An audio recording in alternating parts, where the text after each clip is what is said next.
Welcome back from that break, and it's good to know you have rejoined us again on the program Good Morning Abuja, and it is showing only on the Unity Station NTA Channel 5. And thank you so much, Shemai, for that wonderful feature you put together on the International Day of the Eradication of Poverty, and to talk more on how we can eradicate poverty around us here in our society. We have Lillian Ike. She is the founder of Lillian Ike's Foundation. You're welcome to the program. Thank you, Thank you Mom. for Yes. coming. Thank you. Yes, Thank you for today having is me. International Day of the Eradication of Poverty. Yes, we need to talk about it because we must eradicate poverty from our society. So, talk to us about the International Day of Eradication of Poverty. Okay, thank you so much, NTA, for having me. You're And welcome. today is International Day for Eradication of Poverty, which is October 17th. It's a world, it's not a public holiday, but it's a day set aside to curb poverty in the society, not just in Nigeria's, but world at large.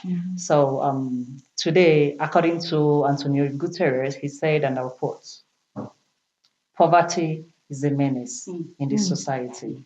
And no home, as the world is so large, so nobody should be poor.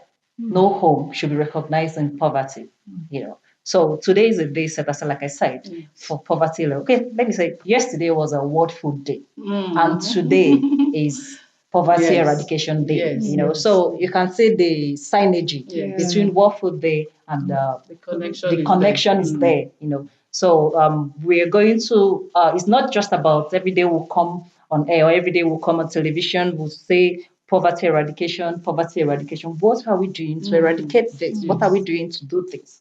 You know, it's not just about talking. There are lots of things we should do to eradicate poverty in the society. There are lots of, I can tell you that according to UN, they said that in Nigeria alone, almost 70, if I'm not mistaken, 70 or 50 persons cannot even afford $1 per day. So you know what that means. Yes. You know, when you talk about poverty, it's not you and I. There are people who can't even afford $1 per day. And you know what $1 is all about? But I can tell you that lots of people are living in abject poverty. This is a menace and needs to be curbed. Okay, so now let's talk about your organization or your foundation. What is your organization? What is, do you have other NGOs you collaborate with in eradicating poverty in Nigeria? Yes, Lillian Ike And what are you doing to eradicate? Lillian Ike Foundation, like I said, is all about empowerment. You know, we've done series of programs. We're in partnership with several NGOs because now this is a situation where we will no longer push this blame to government alone. What are we also doing to the society? It's not about what can the society do for us. You and I have a positive impact as well to this society. So what are we doing to eradicate this poverty? Governments are doing a lot. I must commend them because when you come to some of these government agencies, offices, there are lots of things they're doing to eradicate poverty. So just that sometimes we need more awareness. We need more publicities on this. Billionaire Foundation, like I said, we're also doing our own quota in poverty eradication. And by so doing, let me use International Women's Day as an example. We do lots of skills acquisition because we can't talk about poverty without empowering these people. It's not all about every day you come, you share sanitary pads, you give them 1,000 naira or you give them a bag of rice. When that food finish, what is next? What next? What next? So I think we should try to do, first of all, skills acquisition. Get these people, train them on some skills, empower them. After the training, empower them. I think to an extent we can. We, Million K Foundation as a whole, we do lots of skills acquisition. We'll gather these women, we train them on depends on what they want. Maybe some of them it's sewing, some of them maybe soap making, bead making, cake. Depends on whatever you want to do. Because if we're able to get this from the root cause, imagine empowering a woman, you know, when you get acquire them, let them know that okay, skills first. When you empower them, they will go back to the society and impact. And some of these things they can. This is where it starts. It's not about going sharing bags of rice, giving them, teach them how to fish. Yes, you're really doing well, and want to say kudos to what you and your people are doing in your foundation. Yes, Thank you you. made reference to yesterday as World Food Day, and here we are talking about how we can eradicate Poverty. poverty from our society. Yes, it's a collective effort. Poverty, Now, yes. let's talk about the role that social and economic inequality play in the persistence of poverty, and how can this be addressed? Interest. Mm. Okay, like I said, the first people that's supposed to fight this cause are the poor themselves, Okay. because Okay. this they know how it's just like when you say anyone that knows where Where should the know shoes, where it yeah. pinches. Pinches. If you're at the top and people tell you about poverty eradication, to you don't, what are they saying? Because you feel you can as well you have 3 square meal on a daily basis and you feel everybody feels the same. No, let me use the IDP camps as an example. When you go to the one in Kushingoro. Kushingoro, Okay. you see the disparity between that poor and the rich. Do you understand? You see when you go to the IDP and you have to maybe coming out from the IDP camp, you see tall buildings. That alone is something. So some of them that haven't visited the IDP camps, they don't know what you're talking about when you talk about the poor. But when you are poor, you can as well stand and fight for this. Some of us is because we'll come in contact with these people. Do you understand? Because like I said, when you talk about poor, it's not, there's some people who are living in extreme abject poverty. This today is for them. Their voice, we need to incorporate their voice. Let them know that. Let's us also let's utilize them, because they've been as well been making series of appeal to the government.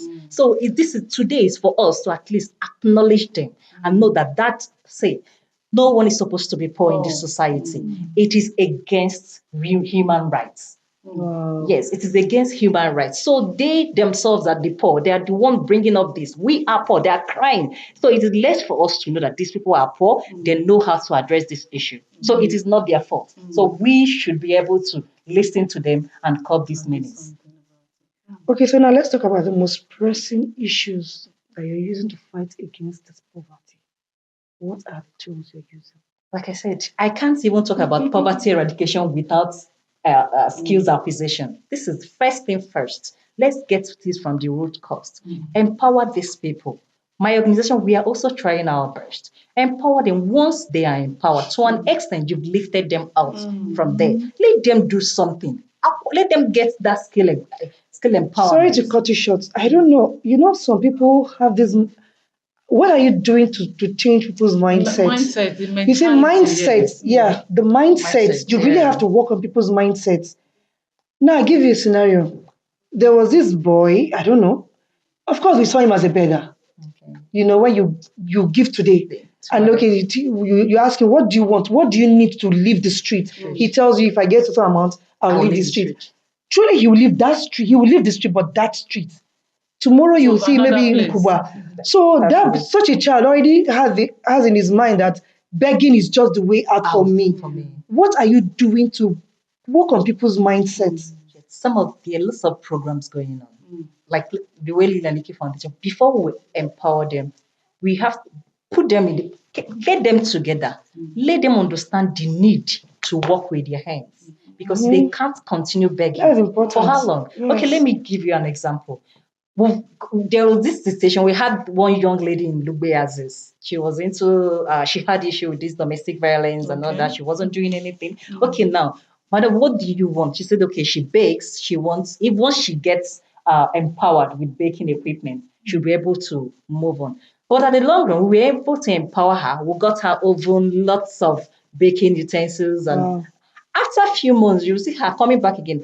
Now, one thing, what we are supposed to do is not just empowering them, then you leave them. Leave No, no, no, them. no, no. Follow up. You need to monitor them, follow them up. And some of them don't give them funds. Because some of them, when you give them money, they will just swallow it and come back tomorrow and tell you, That's oh, true. sorry, my son or my daughter is ill. We have to do this, we have to do that. No, no, no. Empower them, get this machine for them.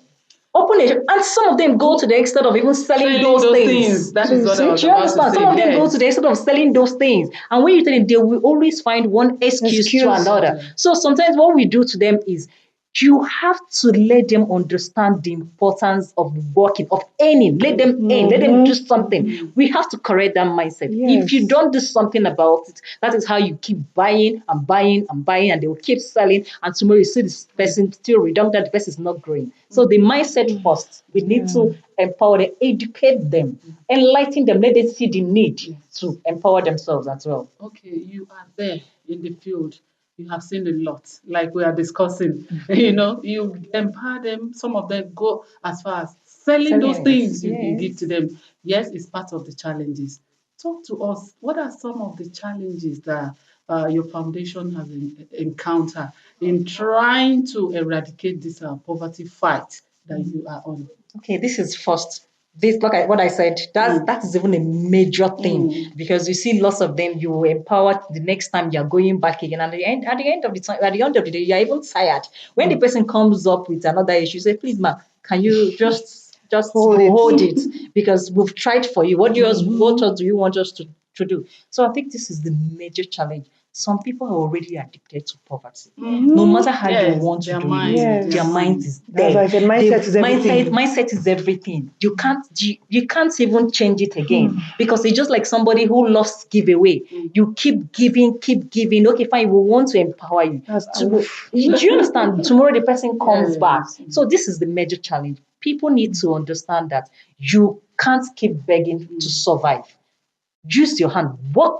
Sometimes we'll blame the government. Yeah, the government this, government that. But you in your own little corner, what are you doing? What are Exactly. you doing in your own little corner? Do you want to be poor forever? That is why the government should even say, okay, let me. There are lots of programs going on in the country now. There are lots of programs going on. I can't. I have. In fact, I have so many of them. Let me use the Ministry of Labor as an example. Okay. They are doing lots of skill acquisitions, but I don't know if so many persons knows. You go there, they will equip you. Is it free? It is purely free. And after the 3 months program, you'll be equipped with so let me do for those because they have different Different categories. different categories. You'll be equipped. And same thing with Ministry of Humanitarian. They have lots of program for poverty eradication. The reason why I'm saying this is because I have a first-hand information. Yeah. That's why I'm saying it. Do you understand? And I have few of my words have been a beneficiary from that of Ministry of Labor. You go there for 3 months, let me say sewing. After 3 months, you're not paying a dime. As a matter of fact, yes, as a matter of fact, the machine you even will be equipped is not just ordinary butterfly machine. No, those ML white machine, You those see ones. why this awareness is very It's very Important, important. yes. Giving out the Do very you important understand? information. These things, they will equip you. You go for 3 months. After that 3 months, you'll be properly equipped. You're not paying a dime. And after that equipment, they will also give you a little startup funds. Wow. Oh, nice. Yes. So there is no Nice. reason to be poor. There's actually no reason there's no except reason. some people are just taking it as their fate. Faith, exactly. To just and keep same begging. thing with baking. When you are done, baking on is I think it's 2 months. Wow. Tailoring is the one that lasts for 3 months or so, 3 months, 4 months or so. But baking is 2 months. After that, you'll be equipped as well, equipped with an oven, every baking utensils. So what I'm trying to say is lots of programs are already ongoing, but then lots of people are not. So now imagine someone who has gone to benefit from one of the government parastatals or one of the government this skill acquisition empowerment. After the government must have empowered you with machine, you now go and sell it up. Oh, Do you understand? So mindset is everything. It mindset is. is everything. Lizzie, Deborah, this whole thing is, in fact, this is an eye opener for all of us, for all everyone. of us, especially Yes. for viewers out there watching. I'm sure many people don't even know that there are so many free programs like Programs this. that you can benefit so from. many. Yes. So many. And afterwards, you even be empowered. Empowered, As we yes. celebrate today, World Poverty Eradication Day, your final word, because we need to go at this point. Okay, like I said, we have lots of work to do. Okay. We are not. So nobody is supposed to be poor because, like I said, poverty is against human rights. You understand? So we are trying to lend our voice to at least to government to come to the aid of these people because their voices need to be amplified and heard at the same time. Wow, thank you so Thank much you for so coming much. around. You really opened Lighting up our our eyes. day Yes, thank you today. so much. I Thank really you. appreciate We your didn't time. compliment her. You look so fab. Beautiful. Do you know this Thank is my best you. color? Really? We Don't need to forget go. best We color. know we Yeah. need to go. Lizzie, let's go. Viewers, we have been talking with Lillian Ike of the CEO of Lillian Ike Foundation, and she has been talking to us on the International Day of the Eradication of Poverty. Please, poverty is a no. Let's try as much as possible. You and I can do it. Look around your environment. Look around your neighbors. If they are poor, please try to talk to them about this free program so that we don't have redundant people in the society. Thank you so much for coming once We again. do Thank really you. appreciate your Thank time. you. I'm always here. Thank you. So, well, the program is still Good Morning Abuja. Don't touch the dial. We'll be right back.